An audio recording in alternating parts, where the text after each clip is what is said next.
ರಾಜ್ಯ ರಾಜಕಾರಣ ದಿನೇ ದಿನೇ ರಂಗೇರ್ತಿದೆ. ನವೆಂಬರ್ ವೇಳೆಗೆ ರಾಜ್ಯ ಕಾಂಗ್ರೆಸ್ನಲ್ಲಿ ಬಹುದೊಡ್ಡದಾದಂಥ ಬದಲಾವಣೆ ಆಗುತ್ತೆ ಅನ್ನೋ ಒಂದು ಮಾತುಗಳು ಬಹುದಿನಗಳಿಂದನೂ ಸಹ ಕೇಳ್ಕೊಂಡು ಬರ್ತಾ ಇರುವಂಥದ್ದು. ಅದರಲ್ಲೂ ಸಹ ವರ್ಷಾಂತ್ಯದ ವೇಳೆಗೆ DCM DK ಶಿವಕುಮಾರ್ ಅವರು ಹೈಕಮಾಂಡ್ ಮಟ್ಟದಲ್ಲಿ ನಡೆದಿದೆ ಎನ್ನಲಾಗ್ತಿರ್ತಕ್ಕಂಥ ಅಧಿಕಾರ ಹಂಚಿಕೆ ಒಪ್ಪಂದದ ಮೇರೆಗೆ ಅವರು ಮುಖ್ಯಮಂತ್ರಿ ಆಗ್ತಾರೆ ಅನ್ನೋ ಒಂದು ಮಾತುಗಳು ಬಹು ಜೋರಾಗಿ ರಾಜ್ಯ ಕಾಂಗ್ರೆಸ್ನಲ್ಲಿ ಕೇಳಿ ಬರ್ತಾ ಇರುವಂಥದ್ದು. ಇದಕ್ಕೆ ತದ್ವಿರುದ್ಧವಾಗಿ CM ಸಿದ್ದರಾಮಯ್ಯನವರು ಈ ಸರ್ಕಾರದ ಪೂರ್ಣಾವಧಿಯವರೆಗೂ ಸಹ ನಾನೇ ಮುಖ್ಯಮಂತ್ರಿಯಾಗಿ ಮುಂದುವರಿತೀನಿ ಅಂತೇಳಿ ಒಂದು ಕಡೆ ಹೇಳ್ತಾ ಇರುವಂಥದ್ದು. ಇನ್ನೊಂದು ಕಡೆ CM ಸಿದ್ದರಾಮಯ್ಯನವರು ಅಧಿಕಾರಕ್ಕೆ ಬಂದು 2.5 ವರ್ಷಗಳ ಕಾಲ ಅಧಿಕಾರವನ್ನು ಪೂರೈಸಿದ ಬೆನ್ನಲ್ಲೇ ಇದೀಗ ತಮ್ಮ ಸಚಿವ ಸಂಪುಟದ ಸಹೋದ್ಯೋಗಿಗಳಿಗೆ ಡಿನ್ನರ್ ಕೂಟಕ್ಕೆ ಆಹ್ವಾನವನ್ನು ಮಾಡಿರುವಂಥದ್ದು. ಅಕ್ಟೋಬರ್ 13 ಅಂದರೆ ಬರುವ ಸೋಮವಾರದಂದು CM ಸಿದ್ದರಾಮಯ್ಯನವರು ತಮ್ಮ ಸಚಿವ ಸಂಪುಟದ ಎಲ್ಲ ಸಹೋದ್ಯೋಗಿಗಳಿಗೂ ಸಹ ಡಿನ್ನರ್ ಕೂಟಕ್ಕೆ ಆಹ್ವಾನವನ್ನು ಮಾಡಿದ್ದಾರೆ. ಇದು CM ಸಿದ್ದರಾಮಯ್ಯನವರ ಅಧಿಕಾರ ಹಂಚಿಕೆಗೆ ಸಂಬಂಧಿಸಿದಂತೆ ಸಚಿವ ಸಂಪುಟದ ಸದಸ್ಯರುಗಳ ಜೊತೆಗೆ ಚರ್ಚೆ ಆಗುತ್ತಾ ಅನ್ನೋದು ಒಂದು ಕಡೆ ಕುತೂಹಲಕ್ಕೆ ಕಾರಣವಾಗ್ತಾ ಇದ್ದರೆ, ಇನ್ನೊಂದು ಕಡೆ ಸಚಿವ ಸಂಪುಟದ ಪುನರ್ರಚನೆಯ ಕುರಿತಂತೆ ಸಚಿವ ಸಂಪುಟದ ಸಹೋದ್ಯೋಗಿಗಳ ಜೊತೆಗೆ CM ಸಿದ್ದರಾಮಯ್ಯನವರು ಚರ್ಚೆಯನ್ನು ಮಾಡ್ತಾರಾ ಅನ್ನೋ ಒಂದು ಕುತೂಹಲವು ಸಹ ರಾಜ್ಯ ಕಾಂಗ್ರೆಸ್ನಲ್ಲಿ ಕೇಳಿ ಬರ್ತಾ ಇರುವಂಥದ್ದು. ಇದರ ಮಧ್ಯೆಯೇ CM ಸಿದ್ದರಾಮಯ್ಯನವರು ಮುಖ್ಯಮಂತ್ರಿಯಾಗಿ ಮುಂದುವರಿಯುವ ಭರವಸೆಯನ್ನು ಒಂದು ಕಡೆ ವ್ಯಕ್ತಪಡಿಸ್ತಾ ಇದ್ದರೆ, ಇನ್ನೊಂದು ಕಡೆ DCM DK ಶಿವಕುಮಾರ್ ಅವರು ಹೈಕಮಾಂಡ್ ಮಟ್ಟದಲ್ಲಿ ಅವರು CM ಆಗಲಿಕ್ಕೆ ಯಾವ ರೀತಿಯಾಗಿ ಒತ್ತಡವನ್ನು ಹಾಕಬೇಕು ಮತ್ತು ಹೈಕಮಾಂಡ್ ನಾಯಕರ ಮೇಲೆ ಯಾವ ರೀತಿಯಾಗಿ ಲಾಬಿಯನ್ನು ಮಾಡಬೇಕು ಆ ಲಾಬಿಯನ್ನು ಅವರು ಮುಂದುವರಿಸ್ಕೊಂಡು ಬರ್ತಾನೆ ಇದ್ದಾರೆ. ಇದರ ಮಧ್ಯೆ ರಾಜ್ಯದಲ್ಲಿರ್ತಕ್ಕಂಥ 3 ಪ್ರಭಾವಿ ದಲಿತ ಸಚಿವರು, ಅದರಲ್ಲೂ ಸಹ ವಿಶೇಷವಾಗಿ ಪರಿಶಿಷ್ಟ ಜಾತಿ ಮತ್ತು ಪರಿಶಿಷ್ಟ ಪಂಗಡದ ಸಚಿವರುಗಳು ಒಂದು ಕಡೆ ಕೂಡಿ ಅವರು ರಹಸ್ಯವಾದಂಥ ಮೀಟಿಂಗನ್ನು ಮಾಡಿರುವುದು ರಾಜ್ಯ ಕಾಂಗ್ರೆಸ್ನಲ್ಲಿ ಬಹುದೊಡ್ಡದಾದಂಥ ಚರ್ಚೆ ಮತ್ತು ಕುತೂಹಲಕ್ಕೆ ಕಾರಣವಾಗ್ತಾ ಇರುವಂಥದ್ದು. ರಾಜ್ಯದಲ್ಲಿರ್ತಕ್ಕಂಥ ದಲಿತ ಸಚಿವರುಗಳ ಬೇಡಿಕೆಯೂ ಸಹ ಬಹಳಷ್ಟು ದಿನಗಳಿಂದ ಇರ್ತಾ ಇರುವಂಥದ್ದು. ಹೀಗಾಗಿಯೇ ದಲಿತ ಸಚಿವರು ಹೈಕಮಾಂಡ್ ನಾಯಕರ ಮುಂದೆ ಅವರದೇ ಆದಂಥ 3 ದಾಳಗಳನ್ನು ಉರುಳಿಸಿದ್ದಾರೆ ಅನ್ನೋ ಒಂದು ಮಾತುಗಳು ಇದೀಗ ಕೇಳಿ ಬರ್ತಾ ಇರುವಂಥದ್ದು. ಹೈಕಮಾಂಡ್ ನಾಯಕರ ಮುಂದೆ ದಲಿತ ಸಚಿವರು 3 ಪ್ರಮುಖ ಬೇಡಿಕೆಗಳನ್ನು ಮಂಡಿಸಲಿಕ್ಕೆ ಇದೀಗ ಮುಂದಾಗ್ತಾ ಇದ್ದಾರೆ. ಅದರಲ್ಲೂ ಪ್ರಮುಖವಾಗಿ ದಲಿತ ಸಚಿವರ ದಾಳ 1 ಏನು ಅನ್ನೋದನ್ನು ನೋಡೋದಾದರೆ, ರಾಜ್ಯದಲ್ಲಿ ದಲಿತ ಸಚಿವರಿಗೆ ಅವರನ್ನು ಮುಖ್ಯಮಂತ್ರಿ ಮಾಡಬೇಕು ಅನ್ನೋ ಒಂದು ಕೂಗನ್ನು ದಲಿತ ಸಚಿವರು ಇದೀಗ ಕೇಳ್ತಾ ಇರುವಂಥದ್ದು. ಬಹು ವರ್ಷಗಳಿಂದಲೂ ಸಹ ರಾಜ್ಯ ಕಾಂಗ್ರೆಸ್ನಿಂದ ಕರ್ನಾಟಕ ರಾಜ್ಯದಲ್ಲಿ ದಲಿತರು ಯಾರೂ ಸಹ ಮುಖ್ಯಮಂತ್ರಿ ಆಗಿಲ್ಲ ಅನ್ನೋ ಒಂದು ಕೂಗು ಬಹು ವರ್ಷಗಳಿಂದಲೂ ಸಹ ಕೇಳ್ಕೊಂಡು ಬರ್ತಾ ಇದೆ. ಆ ಹಿನ್ನೆಲೆಯಲ್ಲಿ ಈ ಸಚಿವ ಸಂಪುಟದಲ್ಲಿರ್ತಕ್ಕಂಥ ಈಗಿನ CM ಸಿದ್ದರಾಮಯ್ಯನವರ ಅಕ್ಕಪಕ್ಕದಲ್ಲಿರ್ತಕ್ಕಂಥ ಆಪ್ತರೇ ಇದೀಗ ಒಂದು ವೇಳೆ CM ಸಿದ್ದರಾಮಯ್ಯನವರನ್ನ ನೀವು ಮುಖ್ಯಮಂತ್ರಿ ಹುದ್ದೆಯಿಂದ ಬದಲಾವಣೆ ಮಾಡೋದಾದರೆ ದಲಿತರಿಗೆ ಒಂದು ಅವಕಾಶವನ್ನು ಮಾಡಿಕೊಡಿ. ಈ ಹಿಂದೆಯೂ ಸಹ ಕಾಂಗ್ರೆಸ್ಗೆ ಬಹುದೊಡ್ಡದಾಗಿ ಪಕ್ಷನಿಷ್ಠ ಆಗಿರತಕ್ಕಂಥ ಮಲ್ಲಿಕಾರ್ಜುನ್ ಖರ್ಗೆ ಅವರು, AICC ಅಧ್ಯಕ್ಷರಾಗಿರ್ತಕ್ಕಂಥ ಮಲ್ಲಿಕಾರ್ಜುನ್ ಖರ್ಗೆ ಅವರು ಈ ವರ್ಷಾಂತ್ಯದ ನಂತರ ಅವರದು AICC ಅಧ್ಯಕ್ಷದ ಅವಧಿ ಮುಗಿಯುತ್ತೆ.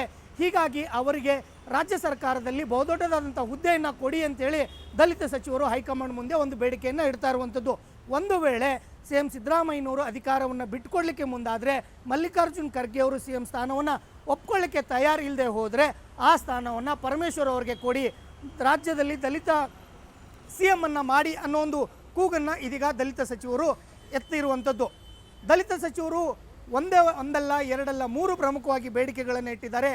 ದಲಿತ ಸಚಿವರ 2ನೇ ಬೇಡಿಕೆಯನ್ನು ನೋಡೋದಾದರೆ, ಒಂದು ವೇಳೆ ರಾಜ್ಯದಲ್ಲಿ CM ಸಿದ್ದರಾಮಯ್ಯನವ್ರನ್ನ ಅಧಿಕಾರ ಹಂಚಿಕೆ ಒಪ್ಪಂದದ ಪ್ರಕಾರವಾಗಿ ಅವರು ಮುಖ್ಯಮಂತ್ರಿ ಸ್ಥಾನದಿಂದ ಕೆಳಗಿಳಿದರೆ ಮುಂದಿನ ಸರ್ಕಾರದಲ್ಲಿ ಅಂದರೆ ಮುಖ್ಯಮಂತ್ರಿ ಬದಲಾವಣೆ ಆದ ಬಳಿಕ ರಾಜ್ಯದಲ್ಲಿ ಒಬ್ಬರು ದಲಿತ ಸಚಿವರು ಮತ್ತು ಇಬ್ಬರು ಸಚಿವರನ್ನ DCM ಆಗಿ ಮಾಡಬೇಕು ಅನ್ನೋ ಒಂದು ಪ್ರಮುಖವಾದಂಥ ಬೇಡಿಕೆಯನ್ನು ಹೈಕಮಾಂಡ್ ನಾಯಕರ ಮುಂದೆ ಇಡಲಿಕ್ಕೆ ಇದೀಗ ದಲಿತ ಸಚಿವರು ಮುಂದಾಗ್ತಾ ಇರುವಂಥದ್ದು. ಪರಿಶಿಷ್ಟ ಜಾತಿ ಮತ್ತು ಪರಿಶಿಷ್ಟ ಪಂಗಡಕ್ಕೆ ಸೇರಿದಂಥ ಸಚಿವರುಗಳನ್ನು, ಅದರಲ್ಲೂ ಪಕ್ಷನಿಷ್ಠವಾಗಿರ್ತಕ್ಕಂಥವ್ರು ಮತ್ತು ಹಿರಿಯರಾಗಿರ್ತಕ್ಕಂಥ ದಲಿತ ನಾಯಕರುಗಳೇನಿದ್ದಾರೆ ಅವರನ್ನು DCM ಮಾಡಬೇಕು, ಉಪಮುಖ್ಯಮಂತ್ರಿ ಮಾಡಬೇಕು ಅನ್ನೋ ಒಂದು ಬೇಡಿಕೆಯನ್ನು ಇದೀಗ ಹೈಕಮಾಂಡ್ ನಾಯಕರ ಮುಂದೆ ಇಡಲಿಕ್ಕೆ ಮುಂದಾಗ್ತಾ ಇರುವಂಥದ್ದು. ಇದರ ಜೊತೆಗೇ ಈಗಾಗಲೇ KPCC ಅಧ್ಯಕ್ಷರಾಗಿ DCM DK ಶಿವಕುಮಾರ್ ಅವರು 5 ವರ್ಷಗಳ ಕಾಲ KPCC ಅಧ್ಯಕ್ಷರಾಗಿ ಅಧಿಕಾರವನ್ನು ಪೂರ್ಣಗೊಳಿಸಿದ್ದಾರೆ. ಹೀಗಾಗಿ KPCCಗೆ ಪೂರ್ಣಾವಧಿಯ ಅಧ್ಯಕ್ಷರು ಬೇಕಾಗಿರುವಂಥದ್ದು. ಹೀಗಾಗಿ ಒಂದು ವೇಳೆ ನೀವು CM ಸಿದ್ದರಾಮಯ್ಯನವ್ರನ್ನ ಬದಲಾವಣೆ ಮಾಡೋದಾದರೆ, DCM DK ಶಿವಕುಮಾರ್ ಅವರು ಮುಖ್ಯಮಂತ್ರಿ ಆಗೋದಾದರೆ KPCCಗೆ ಪರಿಶಿಷ್ಟ ಪಂಗಡದವರಿಗೆ ಆ ಸ್ಥಾನವನ್ನು ಕೊಡಿ. ಈ ಹಿಂದೆ ಪರಮೇಶ್ವರ್ ಅವರು ಸಹ KPCC ಅಧ್ಯಕ್ಷರಾದಂಥ ಸಂದರ್ಭದಲ್ಲಿ ಮತ್ತು ಮಲ್ಲಿಕಾರ್ಜುನ್ ಖರ್ಗೆ ಅವರು ಸಹ KPCC ಅಧ್ಯಕ್ಷರಾದಂಥ ಸಂದರ್ಭದಲ್ಲಿ ರಾಜ್ಯದಲ್ಲಿ ದಲಿತ ಸಮುದಾಯಗಳು ಕಾಂಗ್ರೆಸ್ಗೆ ಬಹುದೊಡ್ಡದಾದಂಥ ಬೆಂಬಲವನ್ನು ಕೊಟ್ಟಿದೆ, ಅತಿ ಹೆಚ್ಚು ಸ್ಥಾನಗಳನ್ನು ಗೆಲ್ಲಿಸಿಕೊಂಡು ಬಂದಿದ್ದಾರೆ. ಹೀಗಾಗಿ ದಲಿತ ನಾಯಕರನ್ನೇ KPCC ಅಧ್ಯಕ್ಷರನ್ನಾಗಿ ನೇಮಕ ಮಾಡಬೇಕು ಅನ್ನೋ ಒಂದು ಪ್ರಮುಖವಾದಂಥ ಬೇಡಿಕೆಯನ್ನು ಹೈಕಮಾಂಡ್ ನಾಯಕರ ಮುಂದೆ ಇಡಲಿಕ್ಕೆ ಮುಂದಾಗ್ತಾ ಇರುವಂಥದ್ದು.